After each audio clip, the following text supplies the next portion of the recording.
पतंग उडवू चला गड्यांनो, पतंग उडवू चला.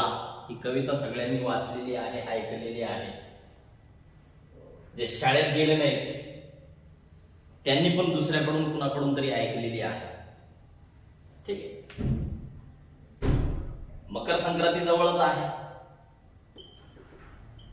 म्हणून आता आपली जय्यत तयारी सुरू असेल. काय तर कोणता मांजा आणायचा, नायलॉनचा आणायचा का साधा मांजा घ्यायचा, कुणाची पतंग कापायची.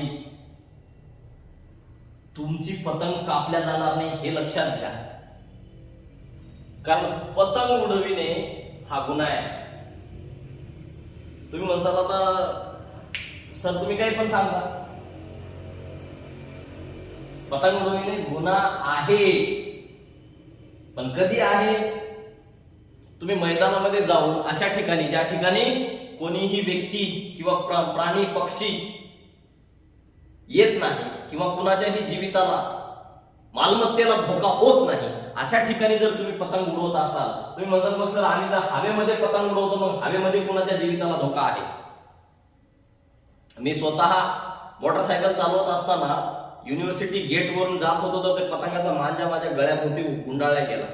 हेल्मेट होतं, हेल्मेटवर असं खर्र आवाज आला, म्हणून माझ्या लक्षात आलं की काहीतरी आपल्याला अडकलेलं आहे. मी गाडी स्लो डाऊन केली, थांबवली, पाहतो तर काय मांजा. असे बरेच किस्से किंवा अनेक उदाहरणं तुम्हाला पाहायला मिळतील. दिल्लीमध्ये एका 6 वर्षाच्या मुलीचा गळा कापला गेला का? मांजामुळे. दिल्ली प्रशासनानं, दिल्ली पोलिसांना तिथं कार्यवाही केली, 6 लोकांवरती गुन्हा नोंदवण्यात आला. पण हे असे नको ते छंद मला समजत नाही की तुम्हाला काय गरजच काय. बरं पतंग उडवायचं तर तिथंच गल्लीमध्ये पतंग उडवू लागला, रहदारीमध्ये, ट्रॅफिकमध्ये पतंग, कुणाचा तरी पतंग दोरा तुटलेला आहे आणि हा त्या पतंगाकडे पाहत वर तोंड करून पळू लागला, एखाद्या गाडीला येऊन भेटला, ऍक्सिडेंट झाला. याची कुणालाच तमा नाही. बरं इतरांना सांगा कमीत कमी की पतंग उडवू नको अशा ठिकाणी ज्या ठिकाणी त्या माणसाच्या जीविताला धोका होईल किंवा इतरांना त्रास होईल. मग हा गुन्हा आहे का? माझ्या युट्यूब चॅनलवरती मी तुम्हाला 2 सल्ले देत असतो. एक असतो फायद्याचा आणि दुसरा असतो कायद्याचा. आतापर्यंत मी तुम्हाला फायद्याचा सल्ला हा दिला की तुम्ही पतंग उडवू नका अशा ठिकाणी ज्या ठिकाणी लोकांच्या जीविताला किंवा तुमच्या स्वतःच्या जीविताला धोका होईल. आता कायद्याचा सल्ला आहे का? कायद्यामध्ये कुठं तरतूद करून ठेवलेली आहे? दी एअरक्राफ्ट ऍक्ट 1934च्या कलम 11 मध्ये शिक्षा देण्यात आलेली आहे. शिक्षा किती होईल? जो कोणीही कोणत्याही व्यक्तीच्या जीविताला धोका होईल, which endangers human life or life of any person, which endangers any person, property किंवा संपत्तीला धोका होईल, मालमत्ता किंवा लँड जमिनीला धोका होईल, अशा पद्धतीने. याच्यामध्ये सगळेच, आता एअरक्राफ्ट म्हणजे सगळं झालं, त्यातला एक पतंग आहे, त्यापैकी एक पतंग आहे. एअरक्राफ्ट म्हणजे मग त्याच्यामध्ये विमान आले, हेलिकॉप्टर आले किंवा आकाशामध्ये उडणारे जे काही उडण खटले जेवढे काही आहे ते सगळे त्याच्यामध्ये अंतर्भूत करण्यात आले आहेत. एअरक्राफ्टची व्याख्या सेक्शन 2 मध्ये देण्यात आलेली आहे. सेक्शन 2 मध्ये सांगितलेलं एअरक्राफ्ट कशाला म्हणायचे? एअरक्राफ्ट म्हणजे विमानच नाहीये, एअरक्राफ्ट म्हणजे हेलिकॉप्टरच नाहीये. एअरक्राफ्ट मीन्स एनी मशीन, कोणतंही machine which can derive support in the atmosphere, ज्याच्यामध्ये हवेमध्ये त्याचा सपोर्ट घेऊन उडू शकेल, from the reaction of the air, म्हणजे वाऱ्याच्या किंवा हवेच्या रिॲक्शनने जे हवेमध्ये उडेल, आणि त्याच्यामध्ये अँड इन्क्लूड्स, त्याच्यामध्ये कशाचा अंतर्भाव होतो तर बलून्स म्हणजे फुगे, वेदर फिक्स्ड ऑर फ्री, एअरशिप्स, त्यानंतर इथं आलेलं आहे काइट्स. काइट म्हणजे पतंग. म्हणजे एअरक्राफ्ट जो कोणीही endangering the life or person aircraft उडवेल. एअरक्राफ्ट म्हणजे पतंग एअरक्राफ्ट आहे, लक्षात घ्या. एअरक्राफ्ट म्हणजेच पतंग सुद्धा, फुगा असं बलून सुद्धा एक एअरक्राफ्ट आहे. तर एअरक्राफ्ट जो कोणीही उडवेल ज्या ठिकाणी माणसाच्या जीवितास धोका आहे, मग शहरामध्ये थोबाड वर करून कशाला पतंग उडवता तुम्ही?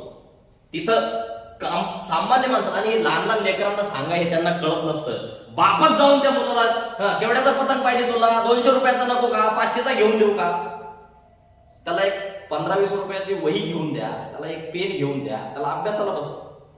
नाही अभ्यास करत खेळायला मैदानावर घेऊन जा, मैदानात खेळवा. हे पतंग उडवायचं तर अशा ठिकाणी घेऊन जा जिथं तिथं कोणी माणूस नाही.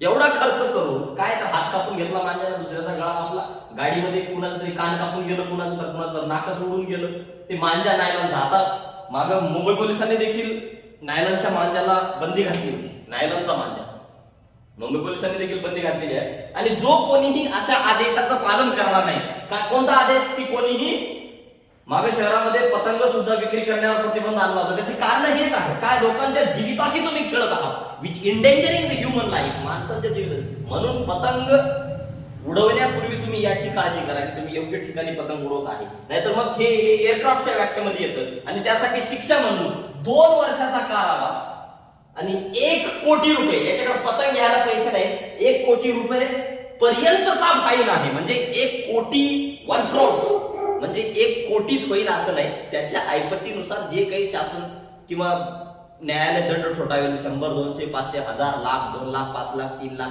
त्याची कुवत पाहून ठरवेल. परंतु अतिरिक्त म्हणजे मॅक्सिमम अधिकतम दंड हा 1 करोडापर्यंत जाऊ शकतो. अगोदर हा 10 लाख रुपये पर्यंतचा दंड होता. याला अमेंडमेंट म्हणजे या कायद्यामध्ये दुरुस्ती करून 19/9/2020 रोजी याची रक्कम वाढवून आता 1 कोटी रुपयामध्ये. हे सगळे विमानांना, हेलिकॉप्टर्स लोकांना, हेलिकॉप्टर उडवणाऱ्यांना, या सगळ्यांनाच लागू होतं जे जिथं एंडेंजरिंग लाईफ म्हणजे जिथं व्यक्तीच्या जीविताला धोका होते. आणि मधोमध केंद्र सरकारला, राज्य शासनाला नियम बनवण्याचे देखील अधिकार ह्या एअरक्राफ्ट कायद्यामध्ये दिलेले आहेत. आणि या नियम बनवलेल्या नियमावलीचं, रूल्स रेग्युलेशनचं जो कोणीही उल्लंघन करेल, जो कोणी पालन करणार नाही, अशा व्यक्तींना कलम 188 भादवी, भारतीय दंड संहिता, भारतीय दंडविधान, आता नवीन जे भारतीय नागरिक सुरक्षा कायदा बनवण्यात आलेला आहे, भारतीय न्याय संहिता, यानुसार 188 कलमानुसार शिक्षा होईल. तर स्वतः जागरूक राहा, इतरांना सांगा,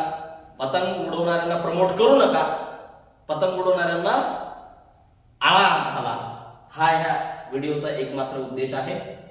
भेटूया पुढच्या व्हिडिओमध्ये. थँक्यू.